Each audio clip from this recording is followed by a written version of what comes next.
सवाल अब जो है कृषि और डेयरी उद्योग को लेकर खड़े हो रहे हैं, क्योंकि जिस तरीके से अमेरिका के कृषि मंत्री ने ट्वीट किया, अब अखिलेश यादव भी कह रहे हैं कि भारत के बाजार को अमेरिकी कृषि उत्पादों व खाद्यान्नों के लिए खोल देना हमारे देश की खेती किसानों पर रोजी बसर करने वाली 70% आबादी के साथ धोखा है।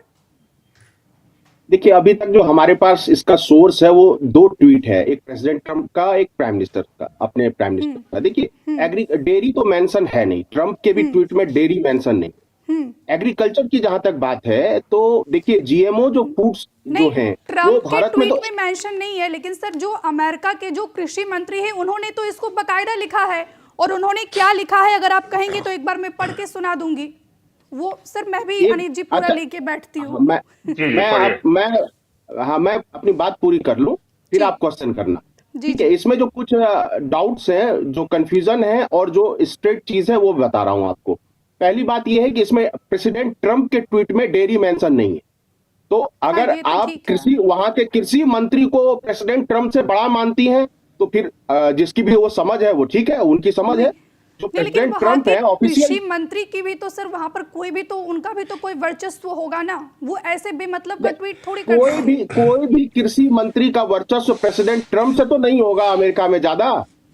इस बात पे आप सहमत हैं? मुझे लगता है पूरा पैनल सहमत होगा। इस बात से सहमत हूं मैं।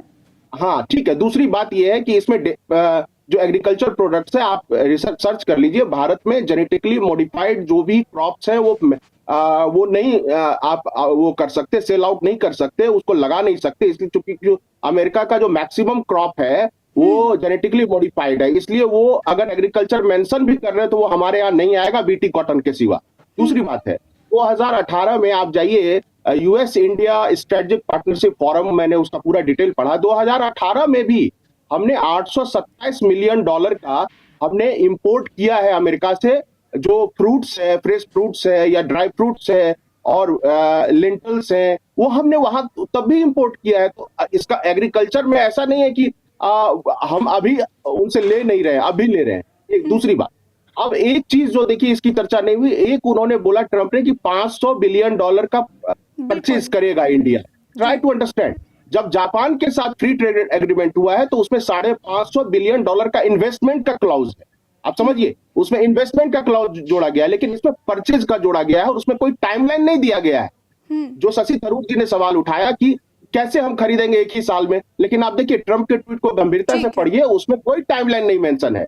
अब आइए, एक और विवाद का प्रश्न है कि 0% टैरिफ क्यों, तो वो पूरा डिटेल आएगा तो हम उस पर देखेंगे कि उसमें क्या है। लेकिन एग्रीकल्चर हम पहले से लेते रहे। एक चीज और, जो पॉलिटिक्स हो रही है प्राइम मिनिस्टर को लेकर, मैं कह रहा हूं कि लोग भूल गए कि एंडरसन को किसने अमेरिका भेजा था भोपाल गैस त्रासदी कांड में, और 25,000 लोगों की मौत हुई है डायरेक्ट और इनडायरेक्टली भोपाल त्रासदी में। तो अब इस तरह से प्राइम मिनिस्टर को हर बात में टारगेट करना, ठीक है, पॉलिसी को क्रिटिसाइज कीजिए, लेकिन मैं राहुल जी को देख रहा हूँ, हाँ राहुल जी फिर वही ट्रेंड में लौट आए हैं, एकदम प्राइम मिनिस्टर पे पर्सनल टारगेट कर रहे हैं। मुझे लगता है इंडियन डिप्लोमेट्स पर भरोसा रखिए, उनके पास एक लंबा एक्सपीरियंस है और बहुत लंबी वार्ता के बाद ये डील हुई। एक चीज और मैं स्पष्ट कर दूं, ये कहा जा रहा है कि प्रेसिडेंट ट्रम्प ने क्यों अनाउंस किया।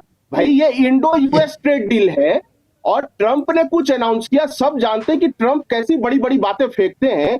तो जो भारत सरकार ने, प्राइम मिनिस्टर ने जो किया, उसमें प्राइम मिनिस्टर ने कहा कि हमने रसिया से तेल नहीं लेना है, कुछ ऐसा कहा नहीं कहा। तो एक तरह से स्पष्टीकरण है। तो ट्वीट कर ये दावा कर रहे हैं ना। हाँ, ट्रम्प बहुत तरह का दावा करते हैं, लेकिन जो अपने प्राइम मिनिस्टर का भी ट्वीट तो आप पढ़िए। अमेरिका के कृषि मंत्री ने जो ट्वीट किया है उस पर बवाल छिड़ा हुआ है। तो अमेरिका के कृषि मंत्री ने क्या लिखा है एक बार वो मैं बता देती हूँ। ब्रुक रोलिंग्स ने लिखा है कि अब अमेरिका के किसानों के प्रोडक्ट भारत के बाजार में बिकेंगे, इससे अमेरिका के ग्रामीण इलाकों में पैसा आएगा। अमेरिका के किसानों के लिए भारत का मार्केट बेहद जरूरी है। ट्रंप ने इस डील से अमेरिका के किसानों को फायदा कराया है। और इसी ट्वीट पर विपक्षी पार्टियां लगातार सवाल खड़े। नहीं, जो चीजें आप बाहर से लेते हैं वो तो लेंगे ना। आप तेजस बना रहे हैं, लेकिन GE 404 इंजन तो आप जनरल इलेक्ट्रिक जो अमेरिका की कंपनी उसी से ले रहे हैं। MQ-9 जो आप ड्रोन है, अटैक ड्रोन, वो आप उससे ले रहे हैं। हेलीकॉप्टर भी आप ले रहे हैं, अटैक हेलीकॉप्टर अपाचे। तो जो टेक्नोलॉजिकली जो अच्छी चीजें हैं वो तो आप लेंगे। लेकिन उसमें आप ये देखिए, अगर भारत सरकार झुकती तो F-35 का भी मेंशन होता। उसका क्यों नहीं मेंशन है F-35 फाइटर का? क्योंकि ट्रंप, याद कीजिए, जब पिछली मीटिंग 1-to-1 हुई थी प्राइम मिनिस्टर के साथ, तो F-35 लेने के लिए जोर डाला था ट्रंप ने, वो भी पूरे मीडिया के सामने। लेकिन क्या भारत ने लिया F-35? नहीं लिया। भारत तो राफेल और Su-57 को लेकर बातचीत कर रहा है। दूसरी बात देखिए, भारत और अमेरिका के रिलेशन को समझिए, मल्टी डायमेंशनल है। 54 लाख भारतीय वहां पर हैं, और आपका जो रेमिटेंसेज है उसमें मोर देन 30% शेयर जो है अमेरिकन एनआरआईज का है। क्या हम उन 54 लाख लोगों को आइस के भरोसे छोड़ दें? आप रिसर्च करिए आइस क्या। हमसे जुड़े रहने के लिए हमारे YouTube चैनल को सब्सक्राइब करें और नई वीडियो की नोटिफिकेशन के लिए बेल आइकॉन को दबाएं।